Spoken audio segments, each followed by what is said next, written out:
So, where I spend most of my time these days is a company called Affix, and we also serve both sides of the table. So we're trying to create lean startups and help the lean startups, but mostly we're focusing on the investors. Because this is definitely a missing piece of the puzzle in Norway is you have way too few angel investors. So we're actually not an incubator, although we have our own portfolio of companies.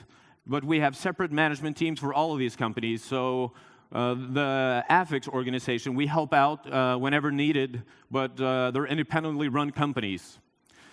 On the other hand, we have a lot of investors on board, but we haven't set up a fund, so that means that we have capital committed, but it's not through a fund structure. So investors can't choose to say no to any investment that we put in front of them. So the Affix team, we're kind of the SWAT team, because we think that if you want to build a lean startup, you want to hire as late as possible, and you also want seasoned entrepreneurs and seasoned investors to be part of your team. So whenever our companies need help, they kind of call on the SWAT team, and we join the entrepreneurs, and we join the management team. And this could be for a longer period or just for a day or two. That kind of depends on the challenges and the opportunities in front of the companies. However, what we're always in charge of for our companies is the reporting, the communication, and the board meetings. Because we think that if you're an efficient, lean startup, you also have to have lean board meetings and lean management all the way to the top. So we're using a proven methodology that we're still testing it, but it's getting pretty stable, and we get good responses from our companies and also from our investors. So our goal, of course, is to create great startups with global potential. And coming from Norway, that means that you have to see above the mountains and kind of look into international markets, because our home market is very, very small. But it tends to be a problem that people kind of focus on their home market. And there's been there have been great talks about that on this conference, and we still see that in Norway. So first of all, I'm just going to say a little bit about the oil fuel economy part of it, because Norway is blessed with a great deal of natural resources. So there's tons of money, and one of the richest countries in the world. Biggest one being oil, second one being fish. So these are the two main industries, and there's a flip side to that coin, because every research, most development, and innovation happens in these two industries. So if you want to do a tech startup, you kind of lack you lack mentors, advisors, inspirational companies, and speakers. So we need to do something about this. And the problem is really not the amount of startups, because there are a lot of startups out there, and we see a lot in the tech industry as well. However, there's an error. They keep failing. So last year we had 5,000 bankruptcies in Norway, and that's a 20% increase since last year, and the largest in Western Europe. So something is wrong. And if you look at the numbers, we had 14% of the bankruptcy rates compared to the United States, and we only have 2% of the population. So there's definitely help. We need help, and we want to focus on the investor side, because we think a lot of these companies can succeed if they have the right finances in place. So what are lean investments? There's a lot of terms out there. You talk about super angels, you talk about micro VCs. In our world, it's an experienced team of entrepreneurs that are working with these lean startups, trying to create more lean investors to kind of adopt that methodology. We invest larger than the usual family, friends, and fools round, but smaller than a VC round. And we're really, really active when we do an investment. So first of all, just a little definition or how we view the lean investing. Everybody knows that building a company these days, you could do it at a way lower cost than it used to be. So the rules have definitely changed. Also, the speed has increased tremendously. And we see companies like Flickr and Instagram and Skype. They created tremendous amount of value in a very short amount of time and got acquired within a period of 3 years. So it's definitely possible. However, there's a new prerequisite as well, like the dynamics. Like, you can't really predict the future. And I really like what Ben talked about here earlier, because it's all about testing. So it's a dynamic world. You can't predict customer behavior. And that also means that you have to create transparent companies. And in leveraging technology, you don't have to be in the boardroom. You don't have to be in the office at all to kind of follow these companies. So we leverage technology to create transparent companies, and of course, scalable companies. In the investment side, this translates to invest small, invest early, invest incrementally, invest active, and usually it means invest in technology, because that's the most scalable industry. So this is where we're coming from, and this is why we do it, because we really think that David can beat Goliath if you do it the right way. And we've seen great examples of new startups that just taking on the world, and that's kind of why we're into it. So let's dive into lean investment and how we view it. So I'm going to talk you through what we invest in, also when we do it, the timing, and how we do it. And last but not least, why we do it. So let's start off with the what. Of course, we invest in lean startup, and I'm not going to talk a lot about lean startups, but the one thing that we always focus on are maximizing learning and iterating from plan A to a plan that works. And that's really what it's all about, building these learning organizations. So that's kind of our takeaway from the lean startup. And it's build, measure, learn all the way through. This is how it used to be. The big boss, like we see Caesar in the last talk, it was like yes and no. But now anybody can't really predict the future or customer behavior. So it's all about testing. So testing, that's the name of the game. And we focus on these three, and problem solution fit, of course, being the first one. But the missing piece of the puzzle for many startups is the product market fit. We put a lot of time into that. But for the investors, we usually focus on the scaling part. And that kind of brings us to the next topic, the when would you invest? We believe that the timing has changed, and the timing for a lean investor would be to invest right when you're about to scale. So that means that you have to have your problem solution fit down. You need to have your product market fit down, and we encourage the startups that we meet to bootstrap through those two phases, and hopefully they can get some sort of customer revenue. But when you want to approach the lean investors is when you have that product market fit. That means that the timing has changed compared to what it used to be. And we try to skip the family and friends, the business angels, and the seed capital rounds, and rather just bootstrap it and get that proof of concept and go for a really quick scaling. So the timing of a lean investment is right where when you're about to scale. And we think that doing that right, you can skip most of the other financing rounds and rather get the lean investors to invest incrementally. So ask for a little money at first, and then come back to the same investor, asking for a little bit more. And this is what we're trying to do in Norway. Also meaning that you probably can go straight to the VCs or to the next level if you do it right. So this is what it looks like for a lean investor. It's kind of like you are the first guy out there. You're going to be alone. You don't have a lot of customer revenue. You don't have a lot of customers. You might feel alone. But this is kind of like seeing Nirvana in Seattle or like in the actual garage. You got to like pick them up right before they have the large numbers, because timing is everything. And so invest early and rather invest small amounts is our message to our investors. So this is the hardest part, the how to do the lean investing. And I'm going to touch upon a few points that we use as our tactics. And I've divided that into three. So it's going to be pre-funding. What do we do in Affix before you get the funding? We focus on a few imbalances that we see in the ecosystem. One of them being that there's not a lack of investors. There's tons of investors out there. However, they don't have the experience from investing in a startup. They don't know how to be a value-adding, smart capital investor.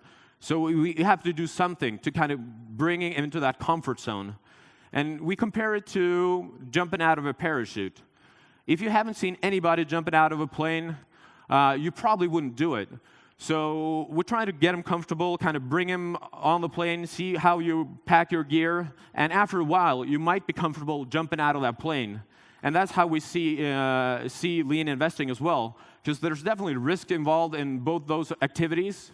And our solution, or one of the solutions, is actually just a dinner club. But the dinner club, it's a great tool and a great vehicle, because it's like you have in the startup communities. It's really just a meetup. So it's great people, great food, and we present great companies to these investors. The entrepreneurs are not present for these dinners, so that means that you have a great discussion and totally unfiltered. It also means that these investors learn from each other. So if there's a lead investor in the group, he'll probably teach the others. You get great discussion back and forth, and we can also take a look at great or best practice examples from around the world. We also do investor training, but the cool thing about this is that once you have a dinner setting, you have enough time, you have the right people around the same table, so they tend to have, if they agree on a startup, that this is a great startup, we see a lot of co-investing. So, and the decision can be made more quickly as they're right there. So the dinner club is definitely a great vehicle for us. And just like the startups, we encourage more investors to kind of meet up and just have fun with startups, with not really focusing on the money. The other thing that we do is we apply inbound marketing strategies to investors, because we don't have time to run around and kind of call all of these guys and have meeting with all of them. So we have an inbound strategy, and we send out these newsletters, but we're just really brief about the description of all of the companies. And we gauge, or we view the engagement of the investor. So if the investor doesn't click on the company, he doesn't even read about it, he's not going to receive any more information. But if he clicks on it, he reads the executive summary, maybe watches a video, then he will be automatically put in that funnel, so he'll receive more information automatically. So we're not spending any time on this, because it's all automated through an inbound online tool. And it's really, really simple, but it works great. Because when we pick up the phone, we know we have an engaged investor, because we know how he has engaged with our material. We're also using lean approaches for like what we send out, how we send it out, and kind of tailor it to each sub-segment of investors, so we know like what type of companies they're looking for, what type of deal size. This is something that we know and something they inform us of when joining the dinner club. So that's kind of our solution to getting more lead investors and more investors engaged in startups. The next thing, next imbalance out there is that if you are an angel investor, you're probably going to get approached by hundreds of companies, and not all of them are going to be great. So you might get bored, you might just like, nah, this is just taking too much time, is not what I wanted to do. So our role is to bring the best startups to these investors. So how do we find the great startups? We have to screen, we have to qualify them, and kind of do that job for the investors, so they don't have to spend all of that time talking to all these entrepreneurs that are not investable. And we do that by venture scouting. So that means that we're doing stuff like this. We're at conferences around the world. We're leveraging our international inspiration, kind of finding role models and see what's going on with the trends around the world.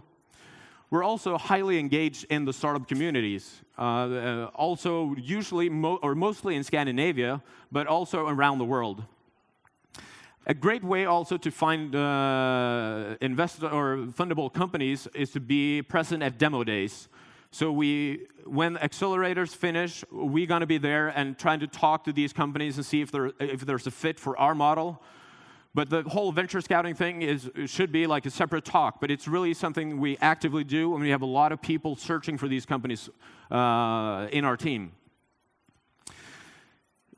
Next thing we do, when we move on to the deal, we have the lead investor, we have the lean startups, and we're approaching the deal. And this is kind of the hard part, because if you're investing small amounts of money at an early stage, you don't want to spend a lot of time or a lot of money analyzing these companies. So we try to be kind of the middleman, because entrepreneurs, they are not brokers. They're not used to asking for money and giving all the information that you need. So we want to help the entrepreneurs and kind of give them that broker experience and balance.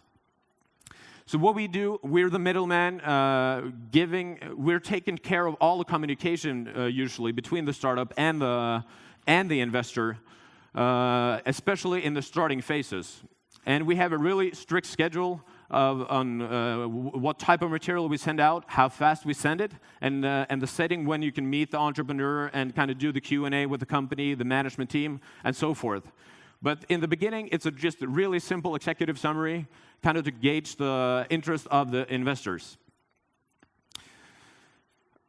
Another problem, like doing the deal, is just time. Because these seasoned investors, so they're used to like complex due diligences that you need lawyers and accountants and consultants to kind of analyze the company. That really doesn't fly with lean investing. You have to have an efficient process that's really, really quick. So the way we approach that is through creating a sense of urgency and a sense of scarcity.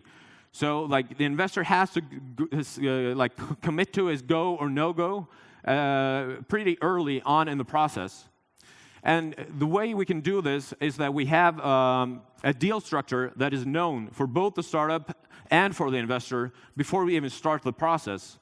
So we have a deal framework, and that means that we have the shareholders agreement, the timeline and the deadlines, they're fixed. And also for the evaluation, we have kind of our mindset, our philosophy on how to do this on a lean startup. For the entrepreneurs and for the startup, we always say do your own diligence. Since it's a lean startup, there shouldn't be much material, so like you should have all of that ready.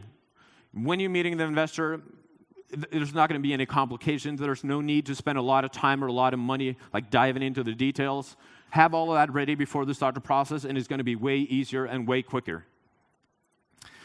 Last but not least, it's a transaction. And of course, we've seen a lot of discussion going back and forth when it comes to evaluations. Nowadays, we tend to use a structure where we give the investor a larger equity stake than we usually would recommend at this stage. However, we set it up in a way where investors and the entrepreneurs, they agree upon their financials or the number of customers going forward. So maybe 2 or 3 years in the future, that's where we want the discussion. Like, what are actual targets for our company? If you can agree on that, you can set up those goals. And we set the deal up that way that if the entrepreneur and the startup reaches those goals, he's able to buy back stock from the investor at a nice price. So that's become kind of a win-win situation where the entrepreneurs are really focused on their goals and delivering on what they promised before the investment. And the investor, he's satisfied with a smaller equity stake if they deliver on those numbers. So this is kind of complex, but I don't have time to kind of dive into all the details, but this works, and it becomes really, really quick process. So we're trying to push it towards kind of the Shark Tank mindset, where the first time almost when we meet the investor, we want the go or no-go. So he's not committed at that time, but he has to indicate interest at an early stage, so we don't have to waste our time, the entrepreneur's time, or the investor's time. So creating that Shark Tank kind of feel makes it more tangible for all parties. And from that point on, if you indicate interest, you'll get access to all the information, the entrepreneurs, you can do your own analysis. But again, it's all about doing it quick, because especially the startups don't have time to do 9 months with entrepreneur or with investor at this stage. So post-funding, you got the deal, you're happy. That's really when the hard job starts. Scaling a company is really, really hard. And this is where Affix comes into play at a larger degree. We, in Norway, have, again, an overweight of innovation, research development going on in the fish and oil industries. So we lack kind of the inspirational companies, the mentors, the advisors from tech. So we have to do something to kind of find the right mentors, because you probably wouldn't want this guy to be your mentor. So what we do when it comes to mentors and advisors, we look for the US inspiration.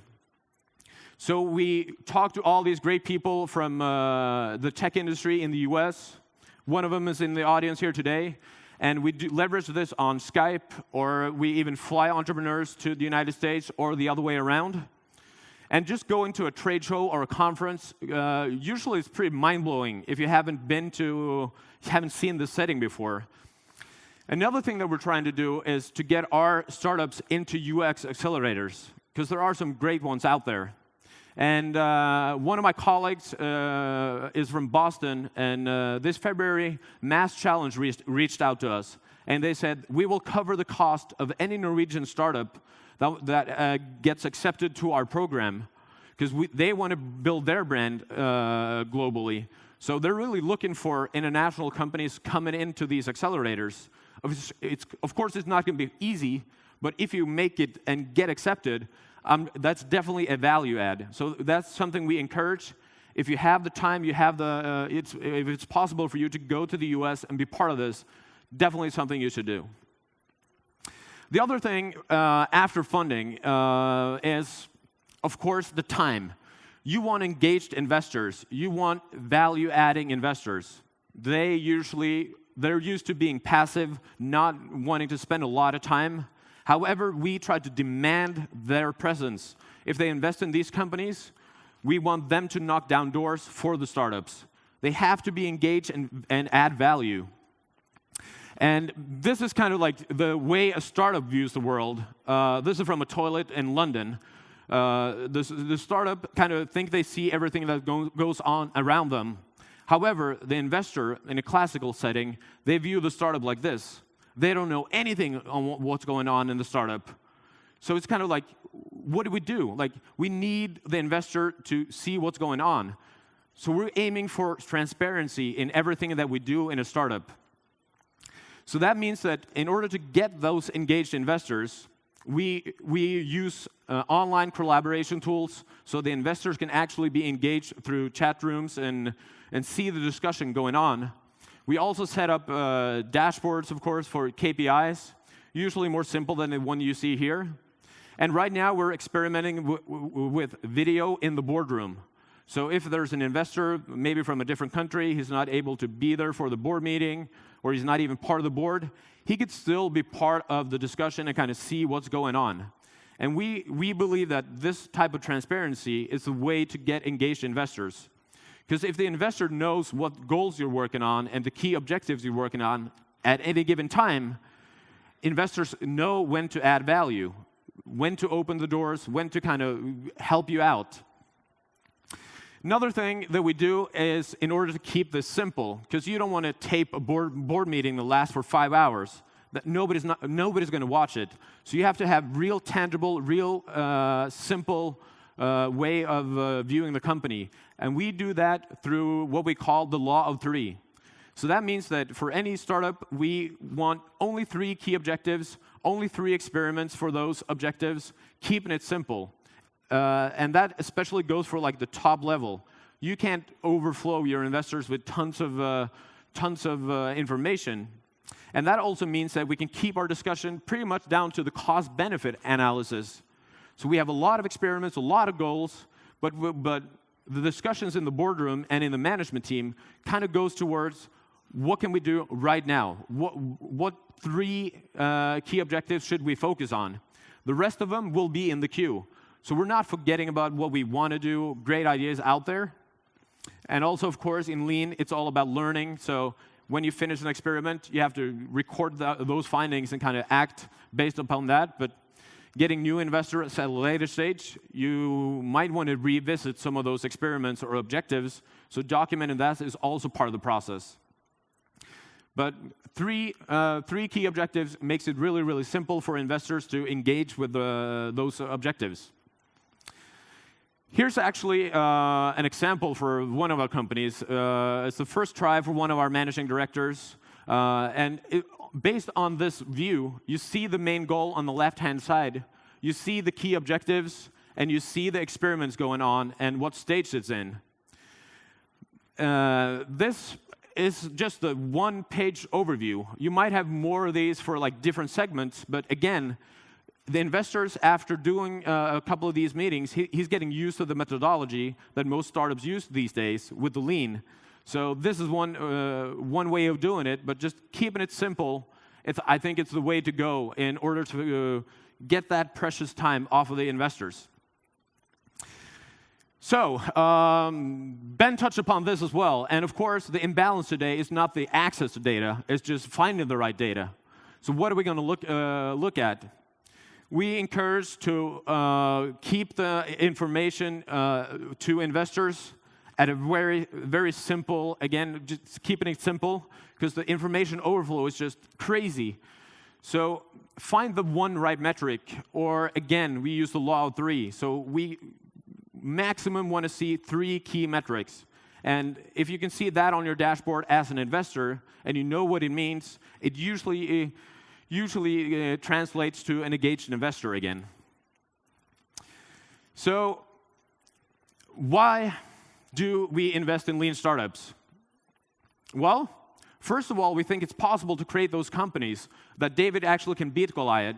And we just take a look at the billionaires list on Forbes, 68% is self-made billionaires. So we definitely believe it's possible. And just to give you a quick example, this is it's a technology company, but it's not an online company. It's an audio product. This is where we raised lean investments 3 times, very small amounts, at a very early stage. But based upon that small investment, the startup team, the management team, had time to get a loan. They searched for grants, and those 3 in combination gave them enough money to meet with the biggest distributors, the biggest electronic stores in all of Europe.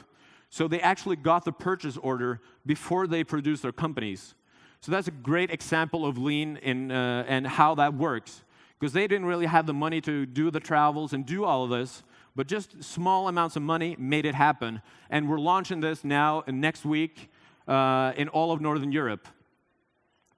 So a little bit of a different example, but a great example of how lean actually made it happen for these guys. Another thing that we try to leverage is, of course, power of the crowd, and we believe that we will see way more of this in the future. So both crowdfunding, but also crowd equity and crowd loans is something that you can combine with small, lean investments, kind of stretching that money in an early stage even further.